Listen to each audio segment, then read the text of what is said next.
Joyeux Noël à toutes et à tous. Les Colombes de Salitas FC ont effectué un pas de géant à Khartoum en dominant Al-Amal sur ses propres installations. 1-0, c'est la note administrée par Salitas FC dans ce match aller comptant pour le premier tour de la Coupe de la Confédération africaine de football. Nos envoyés spéciaux nous feront vivre les temps forts de ce match dans cette édition. Et pour la deuxième fois, Khalil Lablak arrive plus haut, plus vite sur le pic du Naouri. Le Marocain a écrasé la concurrence à la 12e édition de ce marathon baptisé avec doigté Altitude Naouri. Après les efforts fournis sur les artères de cette partie du centre-sud du pays, les meilleurs athlètes ont été récompensés à Ouagadougou lors d'une cérémonie de gala. Récompense aussi au ministère des Sports et des Loisirs. Le département de Daouda Azoupiou a salué le mérite de plus d'une centaine de promoteurs, d'encadreurs,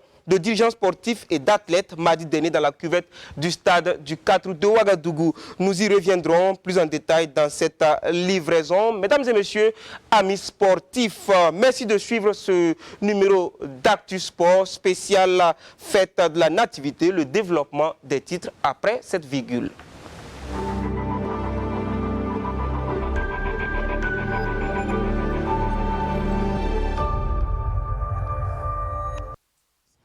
Bonsoir. À la une donc, des acteurs de sport ont vu leurs efforts récompensés à l'occasion d'une cérémonie de décoration organisée par le ministère des Sports et des Loisirs. 102 récipiendaires ont tabouré fièrement leurs médailles d'officier ou de chevalier mardi dernier. Plus de détails avec Daouda Ouattara et Alex Zagri.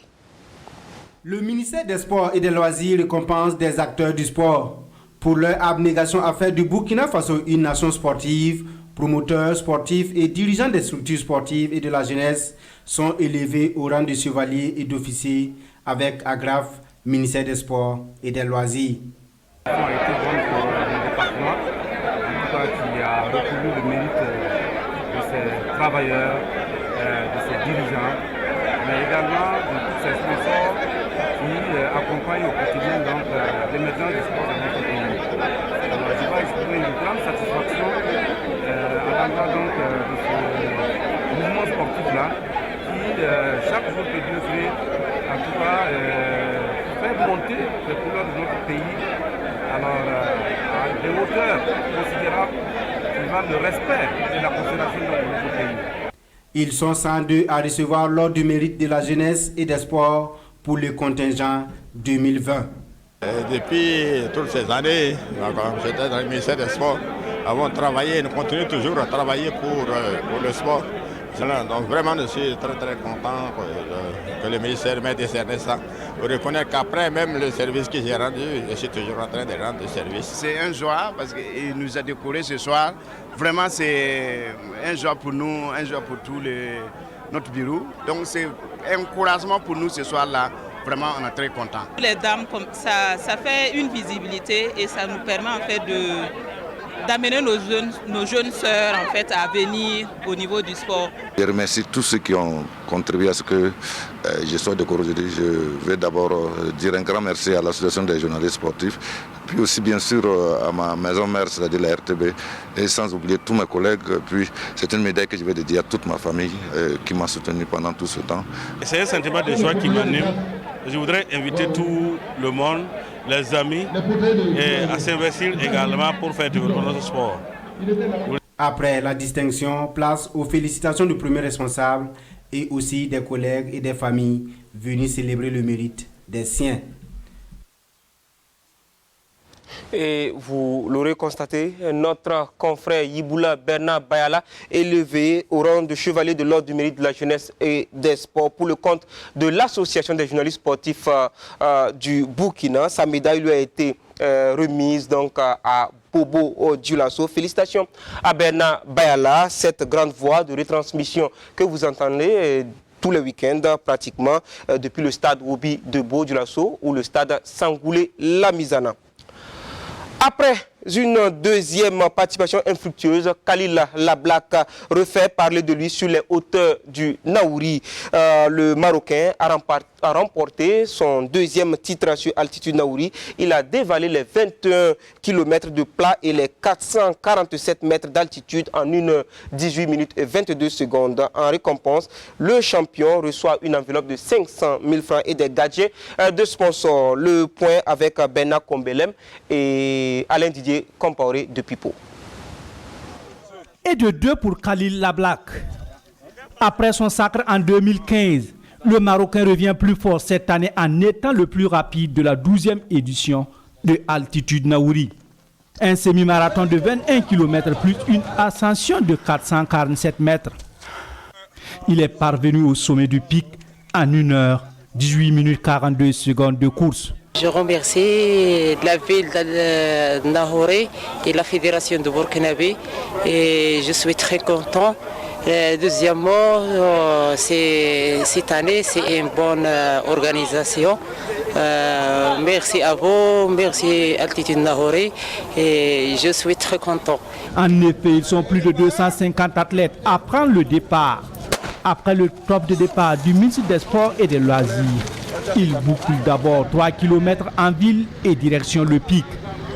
Dès le camp capitaine Thomas Sankara, le Marocain, le trio togolais et un trio burkinabé se détachent du lot. Au virage, Lablak prend du large. Il est suivi par Combatté Mompaï du Togo et Semporé Inoussa du Burkina Faso. Au pied du pic, Lablak est seul aux commandes. Semporé dépose Combatté et se met à la poursuite du Marocain. À l'arrivée, Khalil Lablak franchit la ligne en solitaire en 1h18 minutes 42 secondes. Inoussa Semporé deuxième en 1h22 minutes 05 secondes. Et Mompa Combatté du Togo troisième en 1h25 minutes 29 secondes. Le président du Faso, patron de l'événement, est représenté ici par le ministre des Sports et des Loisirs. La 12e édition se tient dans un contexte non seulement d'insécurité, comme je l'ai dit, une partie encore de notre pays souffre en tout cas d'insécurité, des populations qui sont déplacées pour cette question d'insécurité, mais il y a également la Covid-19 qui a impacté négativement l'ensemble des activités dans notre pays. Alors, ce qui fait que tout le monde sait que ce n'est pas facile et qu'il faut accompagner, soutenir donc les belles initiatives. J'aime ma patrie, c'est le thème de cette édition de 2020. Cette compétition réunissant des jeunes, nous nous sommes dit que ces jeunes-là, on pourrait leur demander simplement de s'estimer fiers d'avoir une nation, de s'estimer fiers d'appartenir à un pays et surtout de travailler à préserver l'unité de ce pays-là. Parce que tout ce qui se développe, tout ce qui trame autour, c'est d'amener les gens à ne plus croire en ce pays alors que le Burkina Faso reste un beau pays. Sur la table des récompenses, Jean-François Dabiré, 5e, reçoit 150 000 francs CFA. Kakomisa Mindouana du Togo, 4e, reçoit 200 000 francs CFA. 300 000 francs CFA pour son compatriote Mompaï Combatté. Inoussa Semporé, 2e et 1er des Burkinabés, est récompensé par une enveloppe de 400 000 francs CFA. Khalil Lablak se taille la part du lion avec la somme de 700 000 francs CFA. Les athlètes classés 6e à la 10e place ainsi que les meilleurs de Pau ont tous été gratifiés par des gadgets et des sommes d'argent. Malgré les différentes péripéties et un contexte difficile, Altitude Naouri montre une fois de plus qu'elle est la course la plus atypique du Burkina Faso. Bravo donc aux promoteurs pour avoir relevé le défi malgré le contexte sanitaire difficile. Et vous l'aurez remarqué dans le reportage d'Alain Didier Compaoré, Khalil Lablak empoche la somme de 700 000 francs CFA. Des hauteurs du Naouri, Alain Didier Compaoré se retrouve sur le boulevard Charles de Gaulle de Ouagadougou pour nous rendre compte du Grand Prix Coris Bous disputé dimanche dernier. Au départ, 64 coureurs de 21 clubs et à l'arrivée, Bassirou Monéa de l'AJCK s'impose au sprint. Bassirou Monéa de l'AJCK célèbre de la plus belle des manières le 10e anniversaire de Coris Bourse en s'adjugeant le trophée du Grand Prix cycliste de la dite institution. Parmi les 64 coureurs des 21 clubs, Awa Bamoro de l'USFA, la seule fille, il doit parcourir 32 fois un clitorium de 4,4 km, soit 148 km. Après 10 tours, la course jusque-là compacte se dilate. Monia Bassirou de la JCK et Rawende Mukaila de la SBCL s'échappent. Au 15e tour, l'écart s'établit à 2 minutes. Puis, Noufou Minungu du RCK quitte en solitaire le peloton. Il s'intercale entre les deux parties de la course et finit par faire la jonction. Le trio de tête appuie sur l'accélérateur. Il creuse un nouvel écart de 4 minutes 15 secondes à 4 tours de l'arrivée. Une arrivée qui se fait en sprint et Bassirou Monia triomphe devant Mukaila Rawende en 3h50 minutes 22 secondes à la vitesse moyenne de 36,64 km/h. Aujourd'hui, la moyenne n'est pas totalement comme ce que je l'attendais. Mais si vous tous vous avez regardé, c'est que, bon, je peux dire heureusement et malheureusement, tout simplement, il y avait presque tous les teneurs qui avaient 1-1-1 devant. Il y avait la JCK qui avait un coureur devant, Bessel, RCK. Donc ce qui fait que normalement, qui devrait passer à la poursuite, c'est l'USFA. Mais bon, vraiment l'USFA n'a pas fait son travail. Mais de toute façon, je pense que c'est tout chose, c'est le début. Noufou Minungu referme la marche du podium et se voit gratifié d'une enveloppe de 115 000 francs CFA. Mukaila Rawende, deuxième, est récompensé par une somme de 175 000 francs CFA. Bassirou Monia s'adjuge ainsi le trophée, le maillot jaune du leader et 200 000 francs CFA. Tous les coureurs de la 4e place à la 10e place ont aussi été récompensés. Vous avez vu l'argument. Le cyclisme est un sport roi au Burkina et nous avons voulu à travers cette activité sportive-là effectivement associer la population dans les activités de commémoration de l'indice de Coris-Bourse. Donc au terme en tout cas de cette course, c'est vraiment une satisfaction réelle que nous tirons donc de la réalisation de cette manifestation. Awa Bamoro, la seule fille de la compétition, a été distinguée par une enveloppe de 50 000 francs CFA pour son abnégation, vu que 30 coureurs n'ont pas pu achever la course. L'association pour la promotion de la lutte traditionnelle dans la commune de Tenado a célébré ses 11 ans d'existence le 20 décembre dernier à Tiogo. Fidèle à sa vocation, l'association a organisé plusieurs compétitions de lutte qui ont regroupé plus de 180 lutteurs venus de 7 provinces du Burkina. Souleymane Sanou et Alex Zagré pour le reportage. Au son des flûtes et au rythme des tam-tams, Tiogo est en ébullition. L'association pour la promotion de la lutte traditionnelle dans la commune de Tenado fête ses 11 ans. L'objectif, c'est vraiment la promotion de la lutte au niveau de Tenado, de la commune, mais aussi de tout le Burkina. Après l'édition réussie de 2019, on a voulu souffler un peu, mais voilà, la mobilisation est encore au rendez-vous.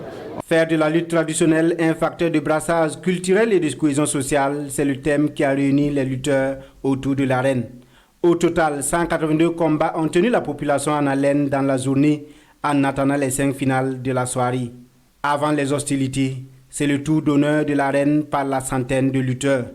D'abord, dans la catégorie des 55 à 65 kg, Toé Gilbert bat Konani Théodore sur des pénalités. Sur les 65 à 75 kg, c'est Boliané Gaston qui réussit à mettre à genoux Ki Hervé. Boboulé Bagira, lui, est vainqueur du meilleur lutteur de la commune de Tenado. La grande finale open en hommes met aux prises Drissa Zon et Karim Bazoumou, 2 lutteurs qui se sont déjà affrontés sur d'autres arènes.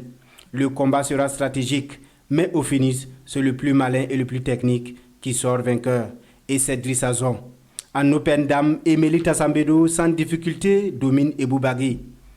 À la cérémonie de récompense, le 3e de chaque catégorie reçoit un sac d'engrais plus 25 000 francs CFA. Les 2e ont été gratifiés d'un vélo plus 25 000 francs CFA.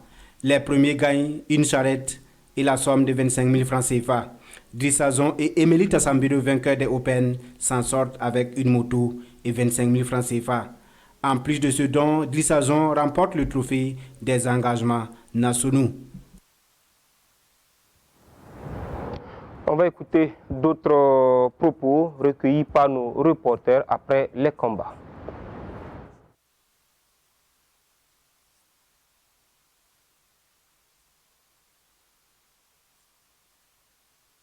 Ce tournoi, pour moi, c'est l'une des arènes les plus actives en termes de lutte traditionnelle aujourd'hui au Burkina.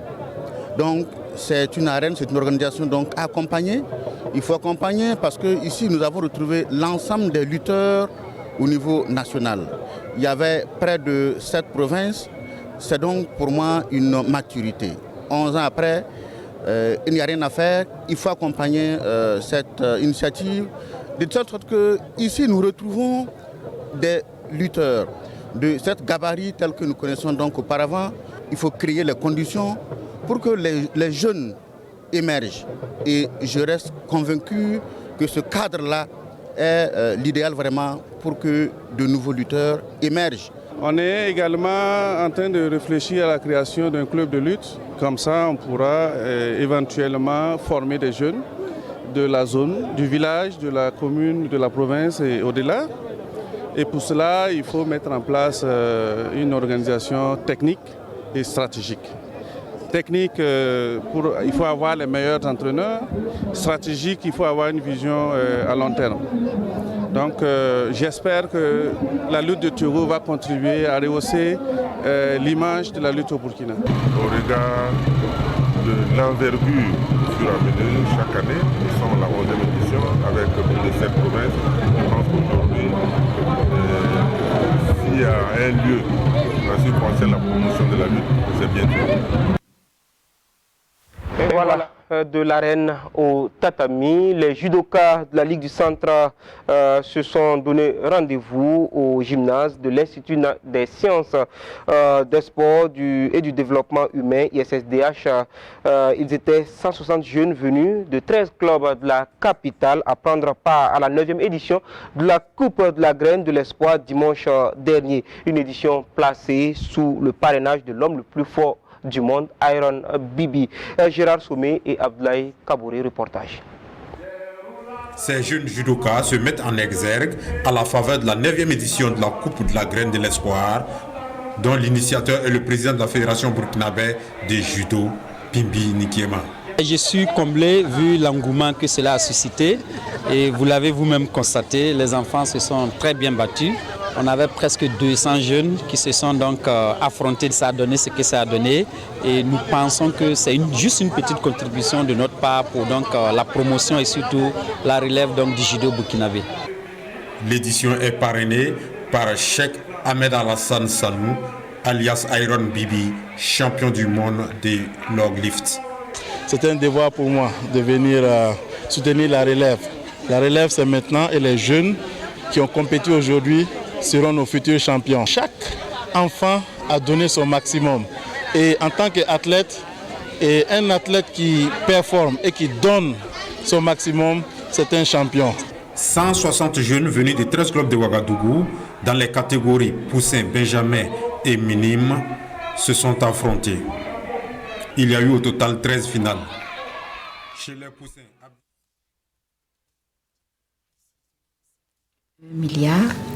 318 95 193 francs CFA.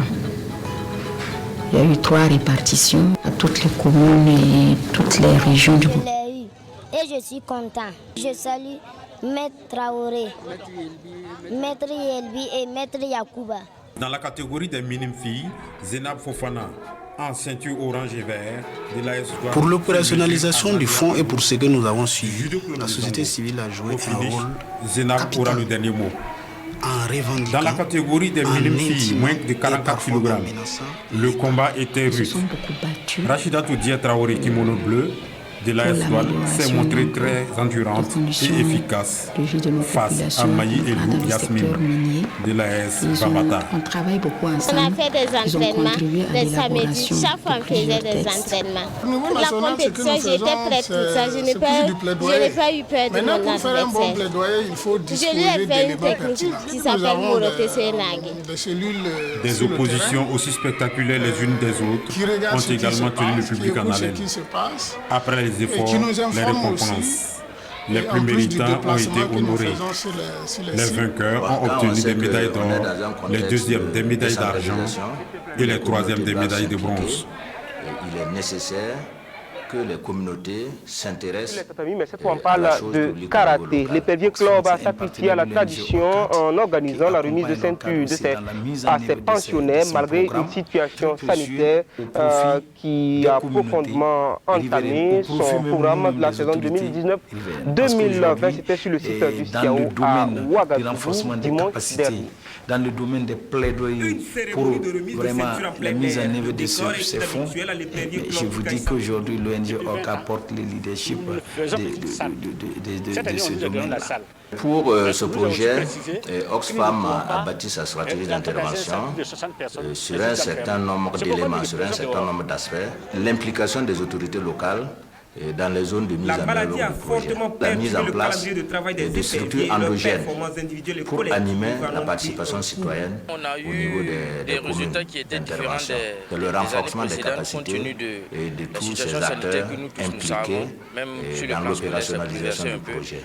Nous avons mis effectivement ces comités-là sur place avec qui nous travaillons, pour servir d'organe de proximité pour assurer le travail de veille citoyenne auprès des communes. Le grand maître n'est pas satisfait, mais il nourrit de l'espoir. La législation minière, ce partenariat est venu nous donner un levier sur une question qualitative qu'on n'en avait pas. On a été formé sur le suivi citoyen des politiques publiques, le budget participatif, comment il faut communiquer, même l'usage des réseaux sociaux, Facebook, Twitter. On a eu des informations de type comparative. Pour nous, en tout cas, c'est une belle expérience à exploiter. On trouve que ça, c'est formidable. Un retour à la compétition de l'Épervier Club après 4 années d'absence pour occuper à nouveau la place qui est la sienne. Bien avant qu'on ne prenne ce temps de 4 ans sans faire la compétition, on avait déjà une place qu'on a cédée, on a bougé, on est venu prendre notre place. Donc c'est normal qu'à notre retour, et ta place qui t'appartient, que tu viennes encore la reprendre. D'autant plus confiant que 3 éperviers ont opéré une razzia au tournoi Chitoriou d'Abidjan avec 3 médailles d'or et le trophée de champion pour le Burkina. La saison 2020-2021 de l'Épervier Club s'ouvre le 17 janvier prochain. Le Père Noël avant l'heure à la Fédération burkinabé de sport pour personnes handicapées. Des athlètes venus de plusieurs régions du Burkina ont reçu du matériel de pratique de sport avec l'appui du ministère des Sports et des Loisirs. La cérémonie a eu pour cadre le stade du 4 août de Ouagadougou en présence d'Alidou Badini et Alex Zagri. Des pneus, des chaises de lancer, des ballons, voici autant de matériel reçu par la Fédération burkinabé des sports pour personnes handicapées, FBS-PH. Ce don s'élève à plus de 3 millions de francs CFA. Le donateur, le ministère des Sports et des Loisirs, qui entend accompagner la FBS-PH.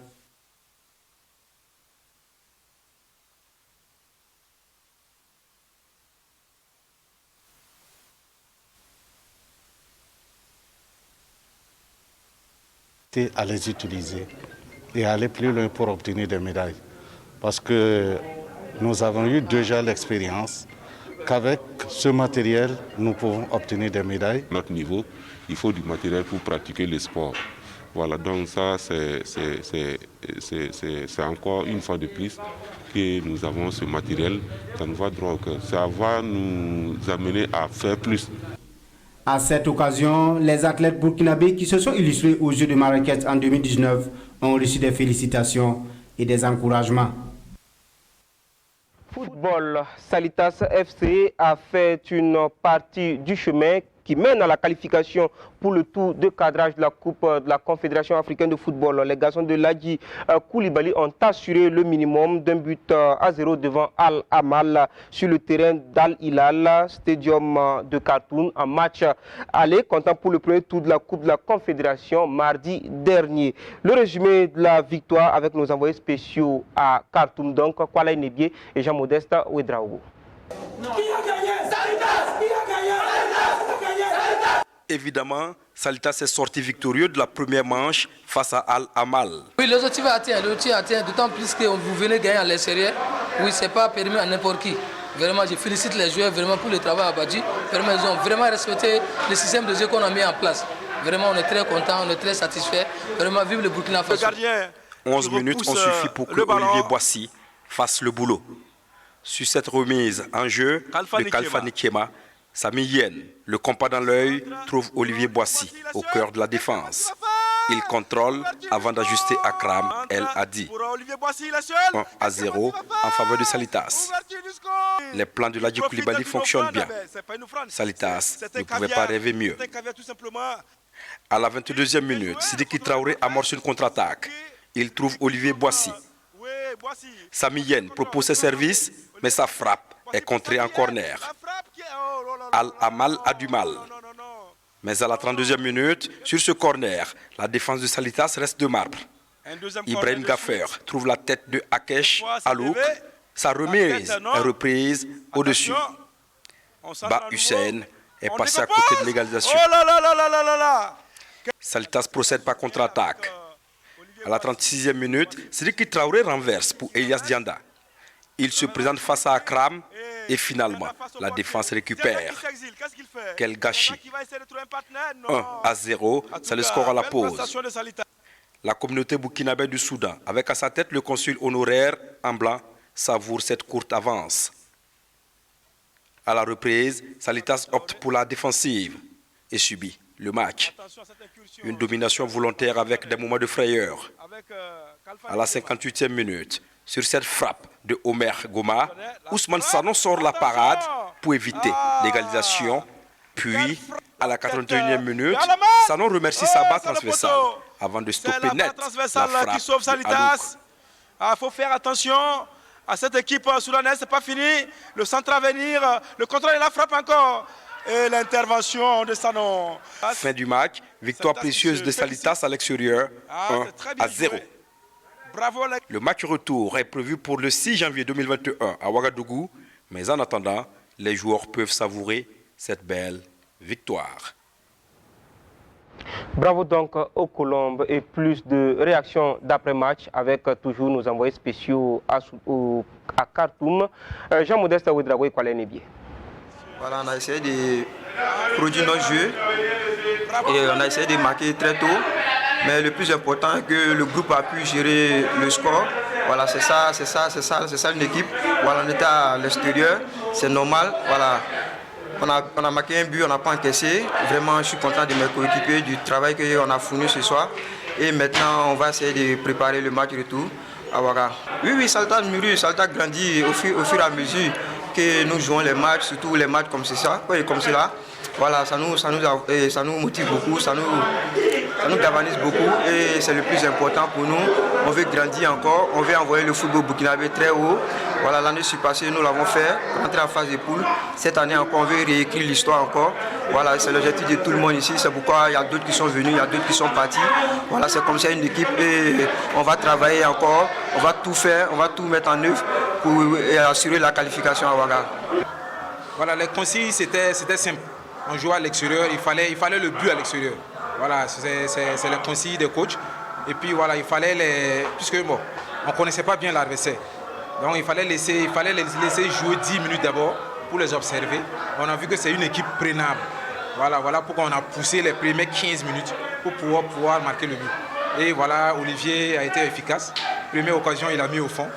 Et bon, Dieu fait grâce quoi. Bon, c'est un match qu'on attendait. On savait que ça allait être très dur. On a travaillé depuis Awara. Les coachs qui nous ont dit, arriver ici, il faut tout faire pour jouer. Mais quand je suis venu hier, en tout cas, je me suis blessé. Mais après les coachs m'ont appelé, ils m'ont dit, ils comptent beaucoup sur moi. Comment j'ai joué ici, ça fait mon deuxième match, je veux dire. J'ai joué aussi le match passé contre le Ghana. Donc j'ai eu un peu d'expérience. Voilà, donc avec ça, j'ai roulé un peu pour survenir dans les matchs. On les a accueillis à l'aéroport international de Khartoum. Avec les difficultés de la pandémie de Covid-19, on a suivi le match. Ça a été bien passé parce que c'est celle qu'on a eu la victoire. Voilà, c'est ça qui était nécessaire. Mais on n'a pas pu participer avec beaucoup des étudiants à cause de la pandémie de la Covid-19. Retour au pays dans le championnat national de football de première division. L'Asfa Yenenga et Raïbo FC se sont neutralisés 0-0. Mercredi au stade du 4 août de Ouagadougou, match en retard comptant pour la 14e journée. Une bataille entre Buffle et Tigre se profile à l'horizon de la 17e journée. Le derby ASFB-RCB, c'est ce dimanche 27 décembre au stade Wobi de Bourg-du-Lasso. En prélude donc à ce choc, des acteurs se sont rencontrés en conférence d'avant match dans la cité de Sia. Ali Traoré nous en dit plus. Le derby légendaire de la ville de Bobo-Dioulasso, c'est ce dimanche 27 décembre 2020. Dans l'antre du stade Wobi, Tigre et Buffle vont en découdre dans une ambiance électrique. Et après ces journées, le RCB, qui a la meilleure défense du face-au-foot, pense qu'il a les armes pour remporter ce duel. On a une très bonne défense. Maintenant, c'est au niveau de la finition que ça pêche un peu. On a des occasions, on n'arrive pas à concrétiser. Je pense que nous travaillons toujours là-dessus. On pense que le dimanche, on aura des joueurs qui seront lucides devant les buts, calmes, et pour pouvoir scorer. Parce qu'un match de football, si tu veux gagner, il faut marquer plus de buts que ton adversaire. On a toujours été mentalement fort, quelle que soit notre position du match dont on revient, ça c'est le passé. Le match qui se présente, ce n'est pas comme les autres matchs, c'est un derby. Et pour nous, ce match est très important. Pour ce match, vous verrez quelque chose d'inattendu. Le Racine, le RCB. Oui, le RCB. Et en face, l'ASFB qui compte emporter tout sur son passage, malgré son mauvais classement sur le tableau. Notre position nous demande d'ailleurs d'aller chercher la victoire. Parce que quoi qu'on dise, le RCB actuellement, c'est la meilleure équipe de Bobo. C'est l'équipe qui est classée devant toutes les 4 équipes de Bobo. C'est normal, nous sommes dans une position où nous sommes carrément à la porte de la zone rouge, pour ne pas dire la zone rouge. Et nous, on a des objectifs, gagner le derby et sinon améliorer notre classement. Vous aurez une équipe de Buffle le dimanche, une équipe qui aura envie de terrasser tout à son passage. Nous, on est toujours concentrés, motivés, mentalement forts. Bon, on essaie de se parler, de se donner des conseils pour ce match, parce que le match à venir, c'est un match très très important pour nous, pour les coachs et pour les supporters. Les supporters qui sont invités à être fair play le jour J. Et sur le terrain, la détermination et l'engagement seront les maîtres mots. Rendez-vous donc ce dimanche à 15h30 pour voir qui des Buffles ou des Tigres seront les rois du SIA parlant de derby. Et puis, programme complet de la 17e journée en mode Boxing Day. Après le repos de jour de Noël, vous aurez samedi 26 décembre RCK Léopard de Saint-Camille à 16h, suivi de Majestic COSAF à 18h15 au stade municipal Issoufou Joseph Konombo. Raimo FC accueille la SEC de Koudou à 15h30 au stade Wobi, tandis que Vitesse FC reçoit l'étoile filante de Ouagadougou au stade Sangoulé La Mizana à la même heure. Dimanche 27 décembre, le derby légendaire RCB ASFB au stade Wobi à 15h30. Au même moment, Royal FC reçoit l'AS Police au stade Sangoulé La Mizana. Uzo AS Douane, c'est à 16h et USFA AS Sonabel à 18h15 au stade du 4 août de Ouagadougou. Salitas Asfa Yenenga au stade municipal Issoufou Joseph Konombo à 16h. Une bataille entre Buffle et Tigre, non, cet élément, nous l'avions vu avec Ali Traoré. Donc, et on va en Ligue en française, l'histoire de Je t'aime moi non plus est bien terminée entre le PSG et son entraîneur Thomas Tuchel. L'entraîneur allemand du PSG a été limogé mercredi par sa direction après la victoire 4-0 devant Strasbourg. Un coup de tonnerre dans la capitale française à 6 mois de la fin du contrat donc du technicien. Selon les informations du journal L'Équipe, l'Argentin Mauricio Pochettino serait le successeur de Tuchel. L'arrondissement 4 de Ouagadougou est le grand gagnant de la Super Coupe de la mairie de Ouagadougou. Il a battu en finale l'arrondissement 1 par la plus petite des marques, 1-0, le dimanche 20 décembre dernier au stade municipal Issoufou Joseph Konombo. Le film de la rencontre avec nos reporters Lassina Ouattara et Alain Didier Compaoré. Le seul but de la 5e seconde après la reprise de Marcelin Ouedraogo a suffi au bonheur de l'arrondissement 4 qui s'adjuge le trophée de la Super Coupe de la mairie de Ouagadougou devant l'arrondissement 1. Les jeunes, ils ont véritablement travaillé. Vous savez, à la première mi-temps, ça traînait. Eh bien, quand nous nous sommes retrouvés au niveau des vestiaires, j'ai dit, écoutez, en finale, ce n'est pas une démonstration, c'est du concret. Et je crois que le message était entendu, 5 sur 5, c'est ce qui s'est passé. Commencer timidement dans un stade inhabituel pour les deux équipes, il faut attendre après le quart d'heure de jeu pour voir l'arrondissement 1 en blanc et vert partir à l'abordage. L'arrondissement 4 réagit juste avant la pause, mais n'arrive pas à prendre l'avantage sur cette action. Puis la mi-temps intervient.